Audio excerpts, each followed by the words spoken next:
गुरुमुखों, ये श्री गुरु महाराज जी के पावन वचन है कि यदि तुम्हारी कदर कोई नहीं जानता तो किसी पर दोषारोपण न करो, किंतु यह समझो कि मैं अभी इस योग्य नहीं हूँ।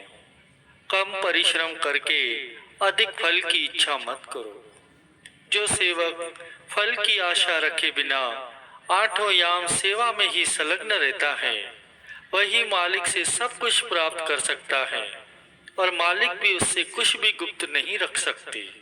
चिंता को छोड़कर चिंतन करो, क्योंकि मालिक का चिंतन करने से तुम्हारी समस्त चिंताएं स्वतः ही छूट जाएंगी।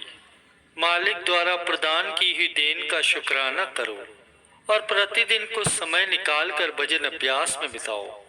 सदगुरु की कृपा को देखकर गुरु को वीडियो लाइक करना, सब्सक्राइब करना प्लीज। अभिमान मत करो, सदैव सचेत रहो। एकत्र किया हुआ खजाना कहीं अहंकार द्वारा खो न बैठना। अन्य समय न मिले तो सोने व जागृत होने के समय मालिक का ध्यान करो और सदगुरु शब्द का अभ्यास करो।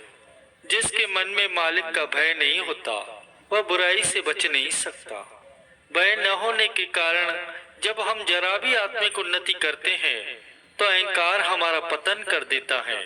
इससे बचने का एक ही साधन है कि हर समय मालिक को सर्वव्यापी समझे, ताकि उनका मन में भय बना रहे।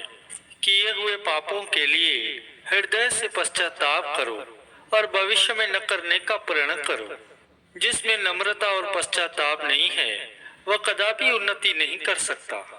जैसे शरीर और वस्त्रों की सफाई के लिए साबुन और पानी की आवश्यकता पड़ती है, ठीक वैसे ही ये जो मन है, जो जन्म जन्मांतरों से मलिन है, उसकी सफाई सदगुरु के नाम से ही होगी।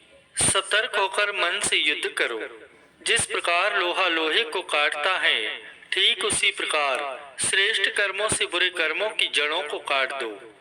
संसार में ऐसी कोई वस्तु नहीं है जिससे तृप्ति प्राप्त हो, इसलिए इनकी आशा को त्याग कर एक मालिक की आस रखो जिससे शाश्वत तृप्ति प्राप्त हो। तुम उन्हें देखकर प्रसन्न हो जिन्हें देखकर तुम्हारे मालिक प्रसन्न होते हैं। तुम अपना धर्म पूरी तरह निभाओ, दूसरों के धर्म में बाधक मत बनो। हम करते कम हैं और मांगते अधिक हैं, किंतु प्राप्त तो वही होगा जितने के हम अधिकारी हैं। इसीलिए सदैव अप्रसन्न रहते हैं। कभी कभी हम परोपकार करते करते रुक जाते हैं कि हमारे विचारों के अनुसार कोई नहीं चलता, परंतु ऐसा होना नहीं चाहिए, क्योंकि संसार में हर प्रकार के विचारों के लोग होते हैं। दृढ़ता पूर्वक बढ़ते हुए अपने उद्देश्य को पूरा करने में जुटे रहना चाहिए।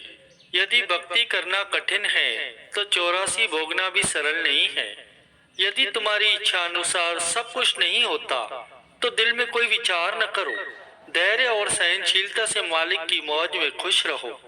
यदि हमें मालिक नहीं अपनाते तो इसमें हमारा ही दोष है, क्योंकि हमने अभी तक मनमति का त्याग नहीं किया। बाहर भटकना छोड़कर भीतर जाको, क्योंकि बाहर तो जहाँ भी जाओगे 5 तत्वों का विस्तार ही दिखाई देगा। दिखावा मत करो, कर्म को गुप्त रखना ही उन्नति का साधन समझो। तृप्त तो वही है जिसके पास संतोष है, न कि जिसके पास अधिक धन है। सच्चा सेवक शारीरिक क्रिया पर अधिक समय नष्ट नहीं करता। उसे तो बस यही लगन रहती है कि अधिक से अधिक समय सेवा में बिताऊं। जिन्होंने भक्ति रस का पान नहीं किया उन्होंने मनुष्य जन्म यूं ही व्यर्थ गंवा दिया। जब तक हृदय पावन और निर्मल न हुआ हो, पाप मूल सहित विनष्ट नहीं हुआ हो, मनमति का विनाश न हुआ हो, तब तक मालिक से धैर्य पूर्वक कृपा की याचना करते रहो। जिसे अपना भविष्य बनाने की चिंता नहीं है उसे बुद्धिहीन समझो। हमारा चित्त स्थिर नहीं है, इसलिए हमें अत्यंत नम्रता पूर्वक मालिक से प्रार्थना करनी चाहिए कि वे हमें शक्ति दें ताकि चित्त स्थिर हो और भक्ति पथ में दृढ़ता से विश्वास पूर्वक लगा रहें। सेवक को सदैव यही सोच होनी चाहिए कि मैं श्री सदगुरुदेव जी की प्रसन्नता को कैसे प्राप्त करूं। प्रेम की सांकल में प्रभु बन जाते हैं। सदगुरु का ध्यान करने से आपके मस्तक में जगमग ज्योति प्रकाशित होंगी और अज्ञान के तिमिर को विनष्ट करेंगी। पूर्ण सद्गुरु अधिकारी सेवक को एक क्षण में ही आत्मज्ञान दे देते हैं। उसके भीतर से तू मैं का अवगुण निकालकर उसे निर्वाण पद प्रदान करते हैं, जहां वह अपने प्रियतम के संग प्रसन्न चित्त रहता है।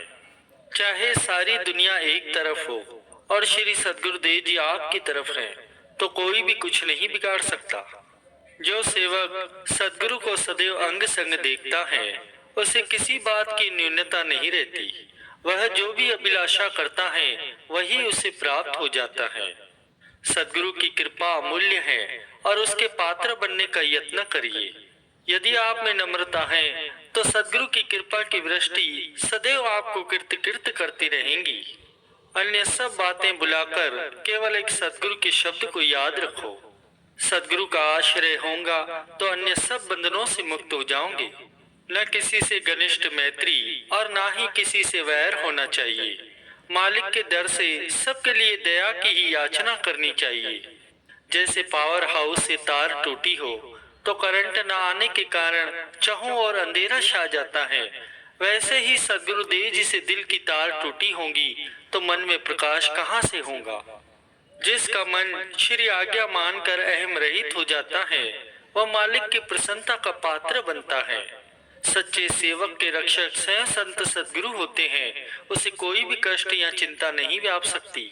संतों के ये वचन भी है कि आप प्रभु की महिमा एक चित्त होकर गाइए, वे आपकी हर बिगड़ी बात को संवारेंगे। यदि आप परोपकार करना चाहते हैं तो सद्गुरु का ओट आसरा लेकर भूले हुए जीवों को सतपथ पर लगाइए और मालिक से बिछड़ी हुई रूहों को उनके चरणों में पहुंचाइए। हे सच्चे सेवक, संसारी लोग झूठे सुखों के लिए कितने कष्ट सहन करते हैं, इसलिए तुम सत्य के लिए कष्ट सहन करने में भयभीत न हो। इन कष्टों के अंदर ही तो महान सुख निहित है। सच्चे सेवक के हृदय में श्री सद्गुरुदेव जी का सिंहासन है और उसे उनके